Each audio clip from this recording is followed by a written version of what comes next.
What's up, y'all? We back at it, man, with another Kagurabachi video. And this video is a prediction, or so to speak, some things I want to happen in the upcoming chapter, Kagurabachi Chapter 70. So you guys can let me know y'all prediction and things you want to happen in the upcoming chapter. Spoilers probably will be dropping later on tonight. I'll probably start doing spoiler videos if that's something y'all want me to do.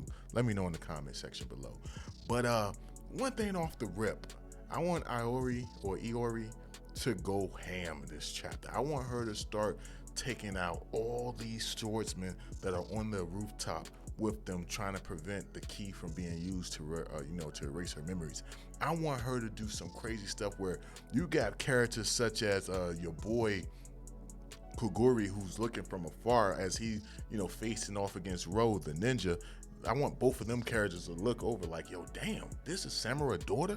This is truly what she's capable of. And I want it to be a situation where Kaguri, like, he kicks her, he kicks Ro away from him, and then he goes to go after Iori, to take her down. You have a moment where Ikura, he jumps in the way to try to, protect her, and then she like puts her hand on his shoulder and just says like, yo, thank you for everything you've done. You don't know how much this means to me, something to let him know that she appreciate what he has done for her.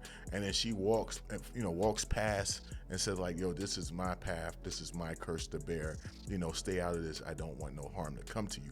And then she goes to face off against Kaguri, and you have it where they're clashing and they're pretty even. You got it where Kaguri is just looking at her, saying like, yo, man, you're pretty good, like, yo, damn, this is the fight I've been longing for. And then you can have it where she says like, yeah, right now I've been using my father's style, but before my memories was put away, I put my own style into my father's style to take it even further.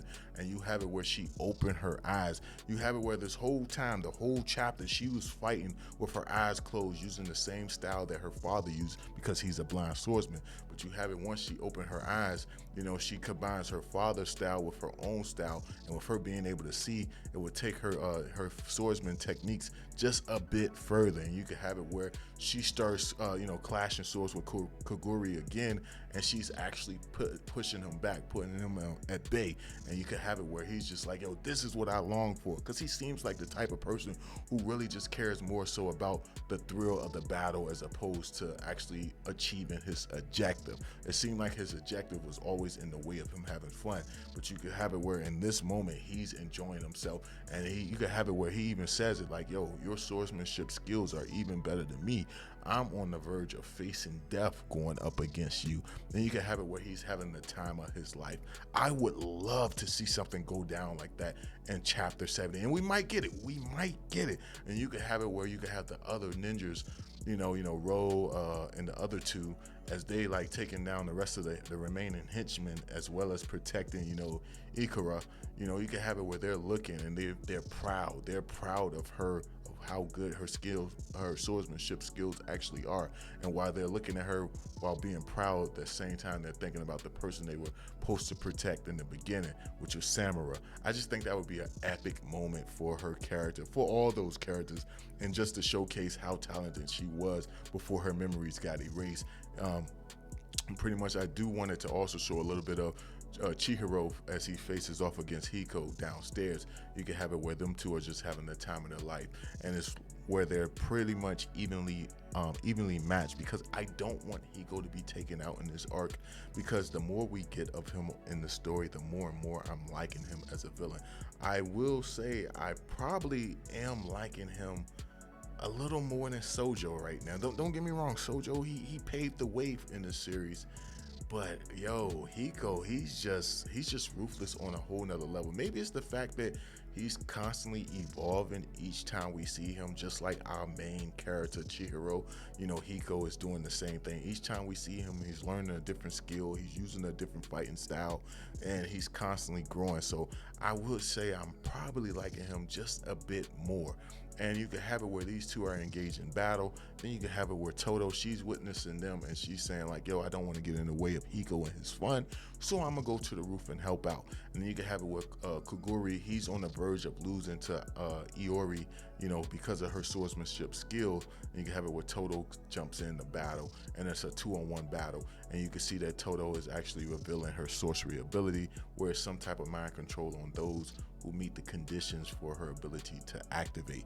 Now, for as far as what her abilities may be to activate, I don't know. You guys could come up with something, but you can have it where it's pretty much those two versus her, as well as the henchmen that are pretty much ignoring the ninjas and trying to go straight towards Iori to take her down. Then you can have it with Todo herself. She manages to grab Ikura as a hostage, and she tells Iori to either surrender or he will be taken down. And you can have it where she drops her sword and she says like, yo, he sacrificed so much to save me by bringing the key to me.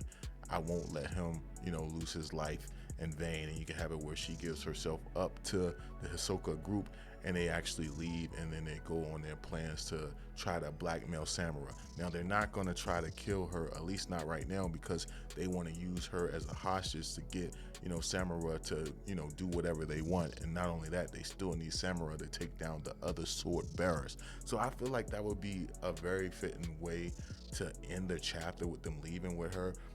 Some of y'all may say this is a bit much to add in just one chapter, and that might be the case, but maybe if we don't get all of this in one chapter, we'll get it in the next several chapters, but yeah, I just want her to really, more than anything, showcase her swordsmanship skills, as well as give some type of give more appreciation to Ikura, because what he did in the previous chapter was so goated, man. Him just going and risking his life, being the only regular person in this area with no type of skills or abilities, but still willing to risk his life for someone else.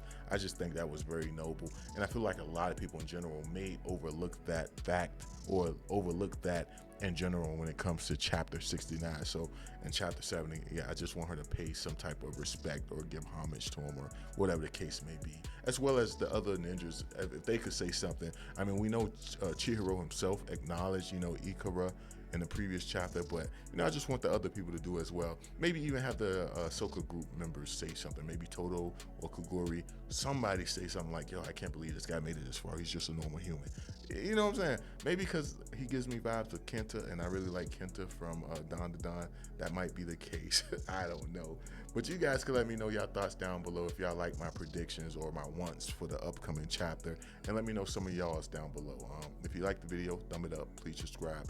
Hit the bell for our notifications, and I'll catch y'all in the next one. Peace.